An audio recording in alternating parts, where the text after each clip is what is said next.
Iran America युद्ध में cease fire होने के बाद भी ईरान में रह रहे भारतीयों के लिए बड़ी खबर सामने आई है। जी हां, दरअसल केंद्र सरकार की ओर से चेतावनी जारी की गई है। तेहरान में भारतीय दूतावास ने कहा है कि जल्द से जल्द भारतीय नागरिक जो हैं वो ईरान से निकल जाएं। खास बात है कि इससे पहले जारी एडवाइजरी में 48 घंटों के लिए सतर्क रहने की बातें कही गई थी और उन्हें ये चेतावनी दी गई थी। उन्हें ये बताया गया था कि जो भी लोग अपने घरों में हैं वो घरों से बाहर न निकलें। लेकिन ये चेतावनी सिर्फ कल तक के लिए थी।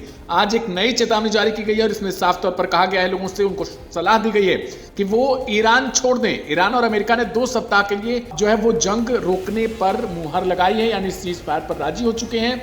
उसके कुछ ही घंटों बाद भारतीय दूतावास की तरफ से एडवाइजरी जारी कर दी गई। इसमें कहा गया 7 अप्रैल 2026 की सलाह को आगे बढ़ाते हुए और ताजा हालातों को देखते हुए ईरान में मौजूद भारतीय नागरिकों को सख्त सलाह दी जाती है कि वे दूतावास के संपर्क में रहें और उनके द्वारा बताए गए रास्तों का इस्तेमाल करते हुए जल्द से जल्द ईरान से बाहर निकल जाएं। यानी भारत ने सलाह दी है कि जो ये जंग 2 सप्ताह के लिए रुकी है उसके अंदर जितनी जल्दी हो सके वो ईरान को छोड़ दे। लेकिन सवाल यह है कि 2 सप्ताह तक जब जंग रुक चुकी है उसके बावजूद ईरान छोड़ने के लिए क्यों कहा जा रहा है। आपको बता दें कि एम्बेसी ने इंटरनेशनल बॉर्डर को लेकर भी चेतावनी जारी की है। एडवाइजरी में कहा गया है, यह भी दोहराया जा रहा है कि दूतावास से बात किए या समन्वय के बिना किसी भी अंतर्राष्ट्रीय सीमा के पास न जाएं। गौरतलब है कि 2 दिन में 2 तरीके की एडवाइजरी। आपको बता दें, भारत ने मंगलवार को ईरान में मौजूद अपने नागरिकों को अगले 48 घंटों तक वे जहां हैं वहीं रहने की सलाह दी थी। दूतावास ने कहा, पिछली सलाहों के क्रम में जो भारतीय नागरिक अभी भी ईरान में हैं उन्हें अगले 48 घंटों तक वहीं रहना चाहिए जहां वे हैं। उन्हें बिजली और सैन्य ठिकानों के साथ साथ बहुमंजिला इमारतों की ऊपरी मंजिलों से दूर रहना चाहिए, घर के अंदर ही रहना चाहिए और राजमार्ग संबंधी किसी भी तरह की आवाजाही के लिए दूतावास के साथ सख्ती से तालमेल बिठाना चाहिए। इसमें कहा गया, दूतावास द्वारा बुक किए गए होटलों में ठहरे लोगों को अपने कमरों के भीतर ही रहना चाहिए और वहां मौजूद दूतावास की टीमों के साथ नियमित संपर्क बनाए रखना चाहिए। सभी से अनुरोध है कि वे आधिकारिक अद्यतन जानकारी पर बारीकी से नजर रखें।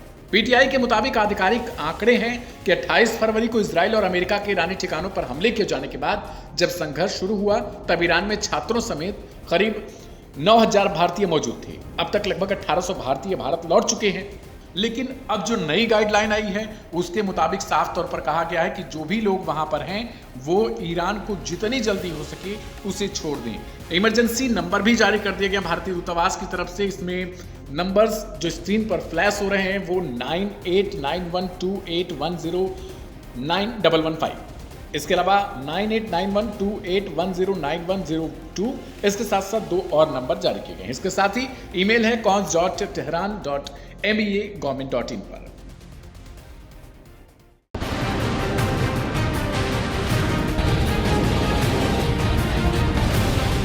मध्य पूर्व में जारी भीषण तनाव के बीच अमेरिकी राष्ट्रपति डोनाल्ड ट्रंप ने घोषणा करते हुए ईरान के साथ 14 दिनों के युद्ध विराम का ऐलान किया।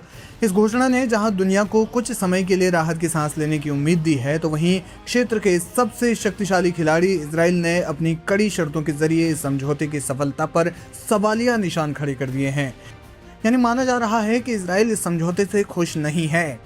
राष्ट्रपति ट्रंप ने सोशल मीडिया के माध्यम से जानकारी दी कि अमेरिका और ईरान 2 हफ्तों के लिए युद्ध रोकने पर सहमत हुए हैं। इस समझौते में पाकिस्तान एक प्रमुख मध्यस्थ के रूप में उभर कर सामने आया है। समझौते के तहत ईरान ने वैश्विक व्यापार के लिए जीवन रेखा माने जाने वाले स्ट्रेट ऑफ हॉर्मुज को फिर से खोलने और अमेरिका और उसके सहयोगियों पर हमले रोकने का आश्वासन दिया है। ट्रंप का मानना है कि 14 दिन के लिए कूटनीति की एक खिड़की खोली जाएगी, जिससे भविष्य में एक बड़े और स्थायी ग्रैंड डील का रास्ता साफ हो सकेगा। अमेरिकी राष्ट्रपति के इस फैसले पर इजरायली प्रधानमंत्री बेंजामिन नेतन्याहू की प्रतिक्रिया का पूरी दुनिया इंतजार कर रही थी। बुधवार को प्रधानमंत्री कार्यालय द्वारा जारी आधिकारिक बयान में इजरायल ने राष्ट्रपति ट्रंप के प्रयास का समर्थन तो किया, लेकिन इसके साथ कुछ ऐसी शर्तें जोड़ दी जिससे तनाव कम होने के आसार धुंधले दिखाई दे रहे हैं। इजरायल ने स्पष्ट किया कि वो इस युद्ध विराम को तभी वैध मानेगा जब ईरान बिना किसी देरी के स्ट्रेट ऑफ हॉर्मुज को खोलकर पूरी तरह अंतर्राष्ट्रीय यातायात को खोल दे। ईरान और उसके द्वारा समर्थित गुट अमेरिका, इजरायल और क्षेत्र के अन्य देशों पर सभी प्रकार के हमले तुरंत बंद कर दे। इस घटनाक्रम का सबसे विवादित पहलू लेबनान है, जहां पाकिस्तानी प्रधानमंत्री शहबाज शरीफ ने दावा किया कि युद्ध विराम लेबनान सहित सभी मोर्चों पर लागू होगा। वहीं इजरायल ने इस दावे को सिरे से खारिज कर दिया। इजरायल के बयान में साफ कहा गया है कि वह लेबनान पर हमले बंद नहीं करेगा। नेतन्याहू सरकार का मानना है कि हिजबुल्लाह के खिलाफ उसकी सैन्य कार्रवाई इजराइल की सुरक्षा के लिए नॉन नेगोशिएबल है और इसे ईरान के साथ हो रहे किसी भी अस्थायी समझौते की भेंट नहीं चढ़ाया जा सकता। इजराइल की क्या है चिंताएं? इजराइल के सुरक्षा विशेषज्ञों का मानना है कि 14 दिनों का युद्ध विराम ईरान के लिए ऑक्सीजन की तरह काम कर सकता है। इजराइल को डर है कि इस शांति काल का उपयोग ईरान अपने नष्ट हो चुके सैन्य ठिकानों को दुरुस्त करने और हिजबुल्लाह और हमास जैसे संगठनों को नए हथियार सप्लाई करने में करेगा। नेतन्याहू लगातार चेतावनी दे रहे हैं कि ईरान कूटनीति की मेज का इस्तेमाल अपने परमाणु बम बनाने के अंतिम चरण को पूरा करने के लिए कर सकता है। हालिया खुफिया रिपोर्ट्स में दावा किया गया है कि ईरान के शांति प्रस्ताव के फारसी और अंग्रेजी संस्करणों में अंतर है, जिससे इजराइल का अविश्वास और गहरा गया है। डोनाल्ड ट्रंप का यह कदम उनकी शांति के जरिए शक्ति की नीति का हिस्सा माना जा रहा है। हालांकि इजराइल का लेबनान पर हमले जारी रखने का फैसला इस युद्ध विराम की नींव को कमजोर कर सकता है। अगर लेबनान में हिंसा जारी रहती है तो ईरान के लिए युद्ध विराम की शर्तों पर टिके रहना मुश्किल होगा। वर्तमान स्थिति ये है कि दुनिया एक ऐसे मोड़ पर खड़ी है जहां एक तरफ ट्रंप की मेक अमेरिका ग्रेट अगेन वाली कूटनीति है और दूसरी तरफ इजराइल की अपनी अस्तित्व की सुरक्षा की जंग। अगर अगले 14 दिन में स्ट्रेट ऑफ हॉर्मुज़ में जहाज सुचारू रूप से चलने लगते हैं तो दुनिया के लिए ये बड़ी राहत की बात होगी, लेकिन अगर लेबनान में बमबारी जारी रहती है तो युद्ध विराम महज एक कागजी समझौता बनकर रह जाएगा। कुल मिलाकर इस युद्ध विराम से इजराइल असहज महसूस करता हुआ दिखाई दे रहा है।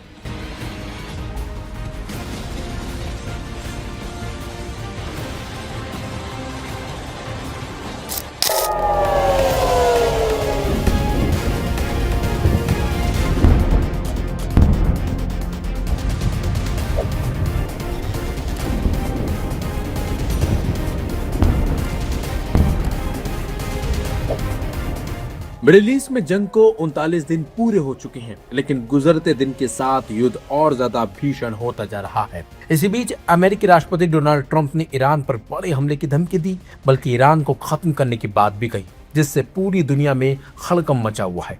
हर कोई सिर्फ यही सोच रहा है कि अमेरिका आखिरकार अब क्या करने वाला है। और तो और अमेरिकी राष्ट्रपति डोनाल्ड ट्रंप ने ईरान को धमकी दी है कि अगर उसने डील नहीं की और हुर्मुज समुद्री मार्ग नहीं खोला तो ईरान पर इतने हमले करेंगे कि वह पाषाण युग में चला जाएगा।